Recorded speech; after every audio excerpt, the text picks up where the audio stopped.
Se creuser la cervelle pour résoudre les énigmes qui leur permettront de creuser, mais cette fois le sol, à l'endroit précis où repose le précieux trésor. Dans 2 minutes, 3 apprentis Indiana Jones, 3 aventuriers de la chouette perdue, Catherine, Gilles et Thierry, nous raconteront leur quête de ce Graal du XXe siècle, leur rivalité, mais aussi leur complicité avec les autres prospecteurs. Dossier enterré quelque part dans notre studio par Sylvain Drummond et Erwan Breuil, avec sur le plateau celui qui n'a pas trouvé la chouette d'or, mais qui en revanche a trouvé le hérisson en peluche. Il était sous son lit, Florian Gazan. À 13h05 le zapping, 13h25 le petit plus de la grande famille. Aujourd'hui lundi, Béatrice Lemétayer pour nous parler de vive voix. Et aujourd'hui, avec mon ami, et je suis heureux de vous le présenter. Allez, c'est mon ami Passe par là. Tu vas où? Par là? Ah non, bah non, reviens, excuse-moi, on s'est mal compris. Alors, avec mon ami Passe par là, nous allons aller à la poursuite de la chouette d'or et le butin, on le partagera. Tu es prêt, Passe par là? Allez, on y va. Passe par là.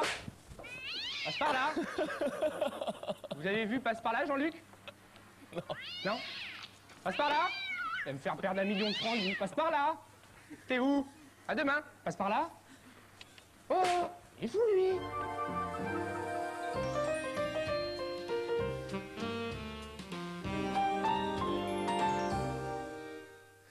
Cette émission qui dégage de belles idées de tolérance me ravit chaque jour. Florian. Eh bien, le 24 avril dernier, à 3h30 du matin, la fameuse chouette d'or, 1 million de francs, 1 million de francs, c'est sa valeur, a été enterrée, ouais, lourd, très lourd, a été enterrée quelque part en France. Seule façon de la découvrir et de l'empocher, se plonger dans le livre qui a été écrit par Max Valentin et Michel Becker. Dedans, 11 énigmes, 11 indices, il faut les déchiffrer, les interpréter, et on pourra retrouver cette fameuse chouette. Depuis 6 mois, 15 000 personnes sont à la recherche de cette chouette, parmi eux nos invités du premier dossier. Après la pub, leur témoignage, allons-y.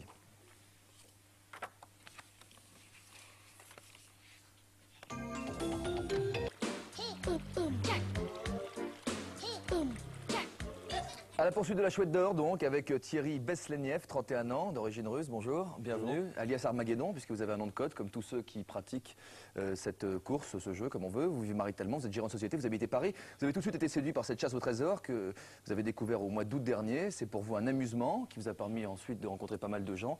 Oui. On se fait plein d'amis. Et pour vous, c'est agréable de pouvoir partager ce bonheur. En quoi l'aventure exactement vous a-t-elle excité au tout début, vous? Le fait de savoir qu'il y avait effectivement un trésor d'enterré, d'en avoir la certitude. Parce qu'en fait, chercher un trésor, c'est quand même mythologique à chacun dans son enfance. Mais il y a toujours l'improbabilité de savoir s'il n'a pas déjà été trouvé ou si c'est pas un canular. Et cette fois-ci, on est sûr, elle est enterrée, elle est quelque part. C'est votre première chasse au trésor à vous? Oui, en tant que jeu, oui. Oui, c'est-à-dire qu'en tant que jeu, je veux dire par là. Vous en avez fait d'autres? Non, mais je me suis intéressé, comme tout le monde, un petit peu à des petites choses historiques en pensant à chaque fois. Mais il y a toujours ce doute de savoir, elle y est ou elle n'y est pas. Alors, il y a une base pour travailler, pour réfléchir. Il y a un service militaire qu'on va évoquer. Il y a un livre aussi qui est tout plein d'énigmes. 11 énigmes au total. Pas très facile pour nous, hein, franchement, à décrypter. On s'est tous un peu penchés sur le cas. Comment vous avez appréhendé la difficulté de ces énigmes, vous? En relisant les avant-propos, c'est ce qui m'a donné à peu près une idée du démarrage, c'est-à-dire de trouver l'ordre. Oui. C'est-à-dire de trouver l'ordre des énigmes, puisqu'en fait c'est une des bases du jeu, de bien les mettre dans le bon ordre et à partir de là d'effectuer un travail. Si on peut nous montrer une énigme également pour qu'on voit un peu la complexité de la chose, ça demande vraiment de se gratter les méninges et dans différents sens en plus, hein, parce que c'est pas avec une seule solution que vous allez trouver exactement où se trouve cette chouette d'or, si j'ai bien compris. Disons que les énigmes étant pas indépendantes, étant tous liées, c'est plutôt un cheminement que de résoudre une énigme. On peut passer, ça c'est le dessin qui accompagne l'énigme. Est-ce qu'on peut passer l'énigme une nouvelle fois? Parce que je voudrais qu'on la lise ensemble et que monsieur nous dise comment lui il comprend quelque chose à ça. Parce que moi rien. Où celle-là? Très bien. Premier pas, où tu voudras par la rosse et le cocher, mais où tu dois par la boussole et le pied. Ça vous aide ça franchement? Non, parce que c'est une des plus difficiles pour l'instant. Ah bon d'accord. C'est que celle-là vous n'avez rien compris encore mon instant. Ah si, on a tous des pistes qui sont à chacun personnelles. Donc c'est pour ça qu'en même temps les échanges sont intéressants, mais en même temps ils sont rebutants dans la mesure où chacun a son approche. Mais comment peut-on être ami avec quelqu'un qui est par définition son concurrent? Oh, il n'y a pas une réelle concurrence. Il y a un moment qui est le plaisir ultime, c'est le moment où elle va être déterrée. Après, bon, c'est plutôt... Quelle que soit la personne qui la déterre? Ah oui, si on la connaît, on aura peut-être le plaisir de l'accompagner la nuit dans une forêt pour aller la déterrer et de partager le moment qui est quand même le plus intéressant dans le jeu. Donc vous, c'est plus le côté ludique qui vous excite que le côté commercial. Le côté commercial, le côté pécunier, ça vous intéresse moins? Côté pécunier, oui, parce que je pense à réenterrer si je la trouve. Donc... Ah bon? Pourquoi? Alors parce que ça fait une suite. Ouais. C'est-à-dire que vous imaginez, le jour d'après, une fois qu'on aura trouvé cette chouette d'or, pour vous, ça va être un grand vide, sérieusement? Oui, je pense aussi bien pour les chercheurs que pour Max Valentin, ça peut être un grand vide. Ouais. Donc, peut-être un peu moins de pression pour lui, parce qu'il doit répondre à pas mal de nos questions de plus en plus farfelues et de plus en plus embrouillées. Mais d'où l'idée de la réenterrer en ce qui vous concerne en tout cas. oui, pour continuer le jeu, et puis comme ça fera un lien parmi tous les gens qui ont été intéressés pour l'instant. Est-ce qu'on arrive à embarquer facilement sa compagne dans une aventure Pas du tout. qu'on juge aussi exaltante? Non, pas du tout. Non. Vous y consacrez combien de temps, vous, par jour, par semaine? Disons en moyenne 1 à 2 heures. Par jour. Par Mais jour. vous y pensez en plus, ça vous poursuit, j'imagine. Effectivement, en trajet ou en choses comme ça, quand on a un moment de libre, ça occupe l'esprit. Donc c'est tout ce temps-là que vous ne consacrez pas à votre compagne, si j'ai bien compris. Et ça, elle le prend mal ou elle en sourit Non, elle quand même? travaille énormément aussi. En Ah fait, bon? on se croise plutôt qu'on vit ensemble. Ouais. Comment enquêtez-vous? Quelles sont vos méthodes à vous? Mes méthodes. Ouais. D'essayer de cerner la règle du jeu en elle-même, qui est une des notions les plus difficiles, c'est-à-dire d'avoir les liens entre chaque énigme, et donc de procéder vraiment d'une façon logique, et d'essayer de faire une synthèse générale, puisque pour l'instant, malgré 6 mois de jeu, personne n'a aucune idée de la façon dont est signifié le point précis, puisqu'elle ne fait que 50 cm. Donc pour l'enterrer dans un champ, même si vous arrivez sur ce champ, vous n'allez pas le retourner complètement ou demander à l'agriculteur de repasser un labour.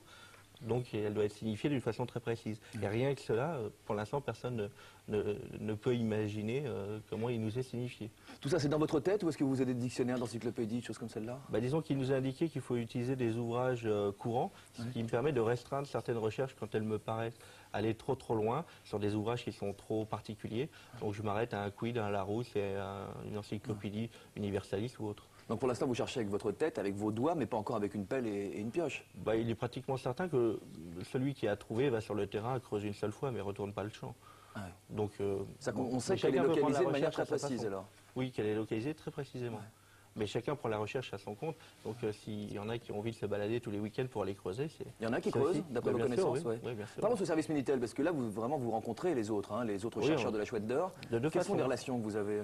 Alors, il y a déjà l'ambiance du forum, qui est une ambiance générale du jeu, où ça va du joke à la mise en boîte et aux prises de contact, et puis après par téléphone la plupart du temps. Est-ce que chaque chercheur a un seul et même profil? Non. À savoir ouvert? Non, c'est ça Est-ce qu'il y en a qui sont plus durs que les autres, à la limite de l'insulte ou Oh, pas? il y en a un, oui, particulièrement, qui devient très connu sur le réseau. Oui. Ouais, qui s'appelle comment? Apollon. Apollon, qu'est-ce qu'il a lui? Comment est-ce qu'on conduit alors?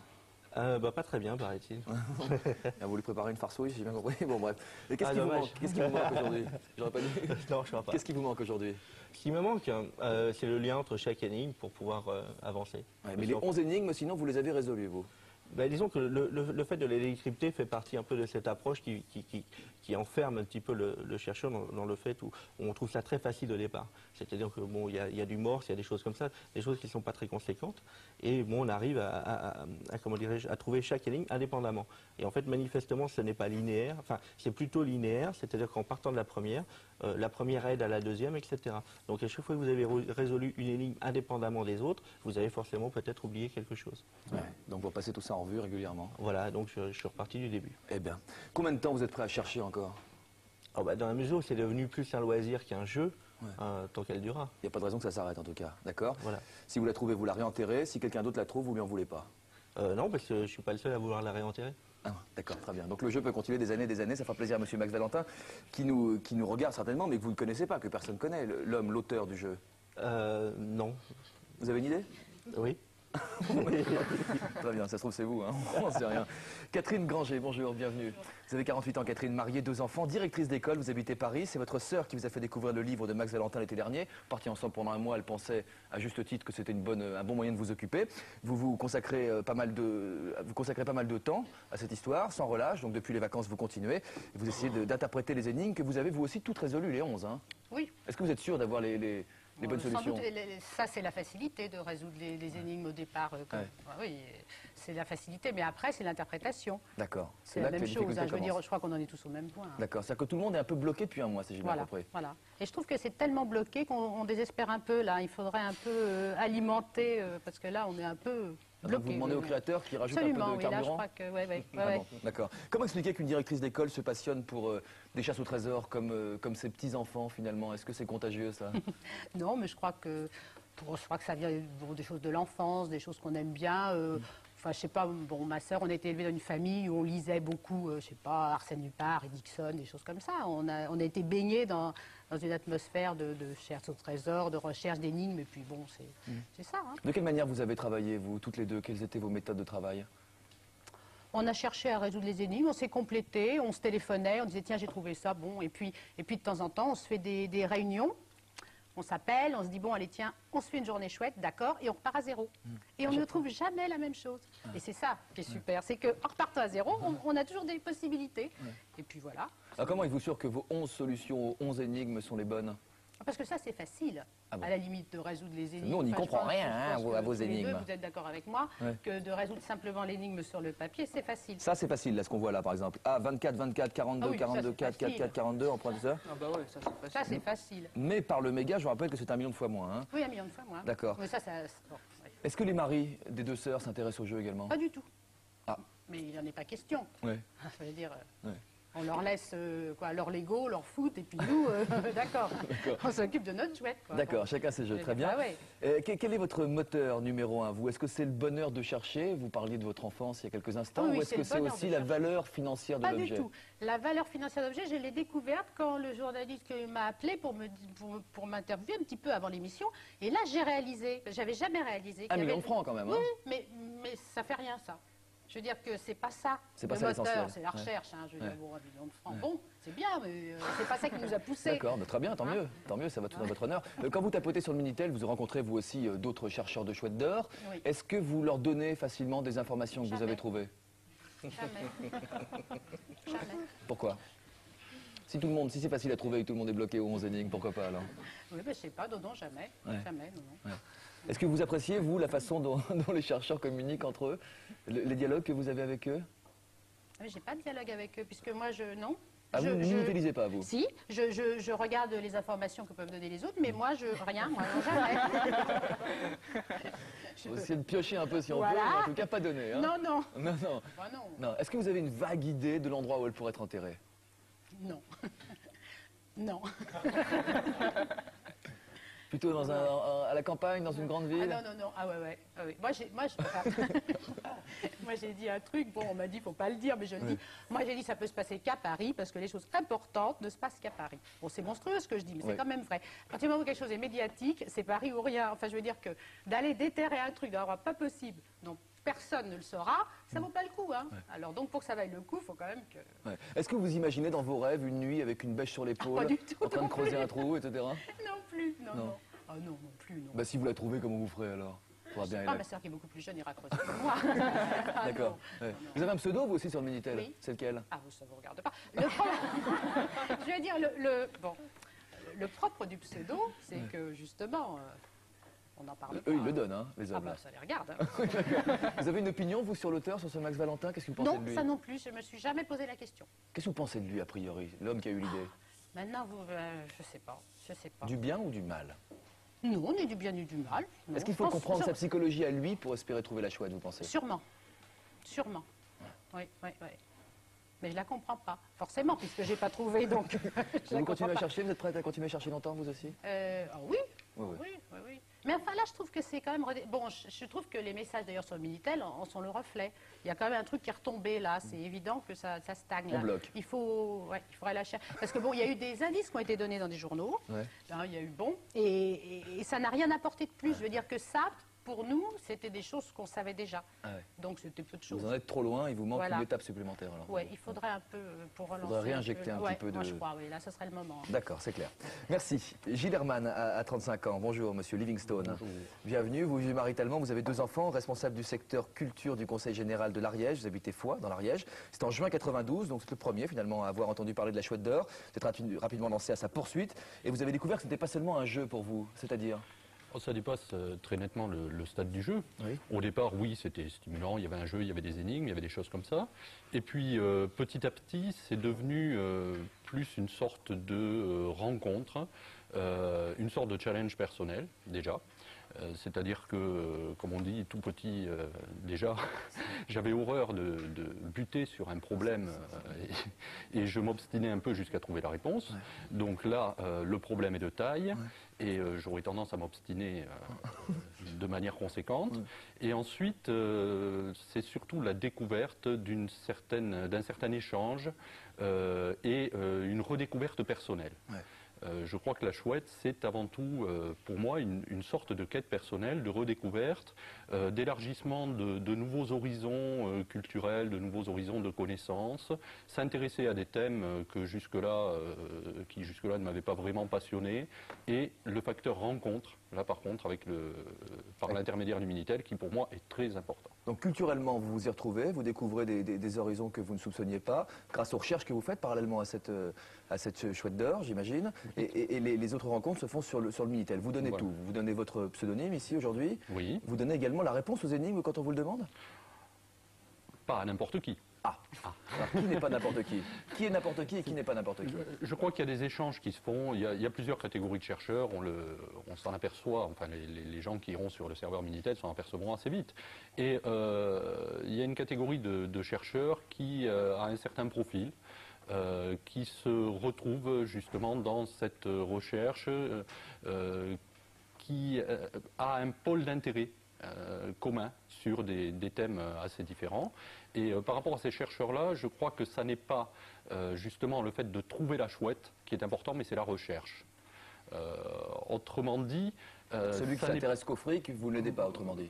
Celui qui s'intéresse qu'au fric, je crois que de toute façon, il en partira très vite. Ouais. Il en repartira très très vite. Parce que c'est l'échange, c'est la convivialité, c'est justement la confrontation des points de vue qui est très intéressante. Et moi, je n'ai pas l'impression de chercher la chouette seule. J'ai l'impression d'être un groupe en train de chercher la chouette avec les autres partenaires avec qui je suis rentré en contact. Dans quel état d'esprit vous attelez à chacune de ces énigmes que vous essayez de résoudre? De manière assez acharnée pour certaines, de manière assez découragée pour d'autres, ça dépend des énigmes. J'essaye de creuser les énigmes jusqu'au bout, même si je sais que ça ne risque de ne pas apporter grand-chose, mais je me dis qu'après tout, il faut les creuser. D'une part, on découvre toujours des choses intéressantes, même si ça n'a aucun rapport avec la chouette, et puis au moins, on a l'impression d'avoir fait plus ou moins le tour du sujet, et donc de pouvoir avoir justement une base très large, pour ensuite essayer de trouver ce lien générique qui existe entre toutes les énigmes. Finalement, on ne retombe pas en enfance. Il faut être assez grand, avoir suffisamment de culture, l'esprit bien entraîné pour pouvoir y arriver, j'imagine, non? Faut pas être sorti de l'enfance, peut-être. Ah oui. On n'y retourne pas, on n'en est peut-être pas encore sorti. C'est un état d'esprit, c'est le merveilleux, c'est le magnifique. Je dirais que c'est une sorte de quête qui existait dans les temps jadis, qui existait au Moyen-Âge, qui existait dans les périodes historiques, et qu'on a peut-être perdu de nos jours dans notre société, c'est-à-dire la quête du merveilleux, la quête du magnifique, la quête de l'impossible. Et là, tout d'un coup, on est confronté à une quête de ce type-là, en sachant, comme le disait Armageddon tout à l'heure, qu'au bout, c'est très concret, pour une fois. Vous avez déjà creusé un trou? Non, je n'ai pas encore creusé de trou. J'espère creuser un trou avant que la chouette soit découverte, même si ce n'est pas moi qui la trouve. Je serais trop déçu de ne pas avoir fait mon petit trou. Donc j'irai creuser un trou un jour, c'est sûr, mais pour l'instant, non. Qu'est-ce que vous pensez de Max Valentin, l'auteur, le créateur? Alors Max Valentin, c'est un génie, mais à côté de ça, je suis excessivement jaloux. C'est-à-dire qu'il est absolument intolérable, et Max, je m'excuse, je le dis bien en face, mais je le pense du fond du cœur, il est absolument intolérable que je n'ai pas eu cette idée-là. Très bien. Est-ce que vous pensez déjà à l'après-chouette d'or, vous? Alors l'après-chouette d'or, c'est très clair. Malheureusement, on risque d'avoir plusieurs trous, puisque comme Armageddon, l'après-chouette d'or consistera à faire un trou quelque part, remettre la chouette au fond, reboucher le trou et refaire une série d'énigmes. Et faire une fête? À faire une fête, oui, ça certainement, en trouvant la chouette. Il est impensable pour moi d'aller chercher la chouette tout seul, la nuit, avec une pelle, une lampe électrique, en plongeant dans le fossé dès qu'une voiture de gendarmerie passe au loin sur la route. Et si quelqu'un d'autre la trouve et ne vous le dit pas, imaginons qu'il y a des gens qui ont une démarche un peu plus égoïste, qui ne préviendront personne, ça se trouve mettront la main dessus, qu'est-ce que vous ressentirez à ce moment-là? Je ressentirai pas une déception par rapport au fait de ne pas avoir trouvé, moi, la chouette. Si c'est quelqu'un qui la trouve et qui ne dit rien à personne, c'est plutôt cet aspect-là qui me décevra. Je pense que justement il y a une certaine convivialité, un état d'esprit qui s'est installé parmi la plupart des chercheurs, et ça me paraît impensable pour moi d'aller déterrer la chouette tout seul. Entendu, bien sûr. Merci beaucoup. Merci à Max Valentin encore une fois. La genèse de la chouette d'or avec Florian Gazan. Florian. Justement, on va parler du mystérieux Max Valentin. C'est vrai que personne ne sait qui c'est, on n'a jamais vu de photo, c'est très flou. Il a eu cette idée en fait il y a 15 ans. Il avait rédigé des énigmes, il était passionné de chasse au trésor, puis il avait mis son petit projet bien au fond du tiroir. Et il y a 2 ans, avec son ami le peintre Michel Becquin, il discutait trésor. Et puis, tiens, si on sortait cette idée, si on faisait cette fameuse chouette d'or. Le problème, c'est que ça coûte cher, elle coûte 1 million de francs et il a fallu trouver la somme. Évidemment, aucun éditeur et aucun sponsor n'a voulu filer 1 million comme ça à quelqu'un qui allait les enterrer quelque part. Donc Max Valentin a pris 1 million de francs à la banque, il a emprunté carrément, il a pris un risque parce qu'évidemment si ça ne marche pas, c'est pour sa poche. Et il a fait faire cette chouette qu'on a vue, 50 cm d'envergure, alors 3 kg d'or, 10 d'argent, 500 diamants. Sympa. Le 24 avril dernier, à 3h30 du matin, sous contrôle d'huissier, il l'a enterrée. Donc seul lui et l'huissier savent où elle est. Ensuite, on a lancé un livre. On n'a pas le nom de l'huissier quand même, ne regardez pas non plus. Hein. On a lancé le livre, 50 000 exemplaires ont été vendus, il y a un nouveau tirage, il y a un serveur Minitel qui a été créé, le 3615 Mania, c'est le fameux dont on parlait. MANYK. Voilà, et 15 000 chercheurs, en moyenne d'âge 25 à 40 ans, sont partis à la recherche de la chouette. Max Valentin dit qu'un enfant de 15 ans, enfin un jeune d'à partir de 15 ans, est à même de résoudre les énigmes. Ouais. Alors en plus de la chouette, ceux qui la trouvent Nous, on quand a même... presque le double et on n'y arrive pas. Hein. Alors pour la fête, je signale quand même que celui qui trouvera la chouette aura le droit à 1000 bouteilles de vin en tout genre. En plus de la somme que En représente la plus, chouette. voilà. D'accord. Très bien. La chasse au trésor, c'est une activité qui est réglementée par la loi. Il ne faut pas y aller n'importe comment. Voilà, bon, outre la chouette qui est un petit peu quelque chose de spécial, pour tous les autres trésors, effectivement, il y a une loi. Par exemple, si on utilise un détecteur de métaux, il faut avoir une autorisation au préalable. C'est une loi du 18 décembre 89. Vous ne pouvez pas acheter un détecteur et partir sur la plage. Vous devez avoir une autorisation. Le problème, c'est que généralement, on la donne surtout aux archéologues officiels. Donc la plupart des chercheurs sont dans l'illégalité. Pareil pour le domaine sous-marin. Si on récupère une épave au fond des mers ou des fleuves, c'est hors la loi. Il faut avoir une autorisation. Bon. Si on découvre un trésor, alors oui, c'est important, sur le code civil, on a le droit à la moitié du trésor, l'autre moitié revient au propriétaire du lieu là où on l'a trouvé, donc particulier, mairie ou État. Voilà, donc une chouette d'or existe quelque part en France, c'est sûr et certain. Ouais. On sait aussi qu'elle n'a pas été trouvée, parce que Max Valentin prévient que si jamais quelqu'un la trouve, ça se saura immédiatement et vous le saurez sur le service Minitel. Donc là, on est sûr on sait de quoi on parle. En revanche, il existe d'autres trésors. Vous avez fait la liste qui est proposée sur 3615 code C+. Si vous êtes excité par la chasse au trésor de manière générale, il y en a d'autres qui existent ou qui existeraient plutôt Il y en a au 2000. conditionnel, mais là, on ne peut pas vous garantir qu'ils sont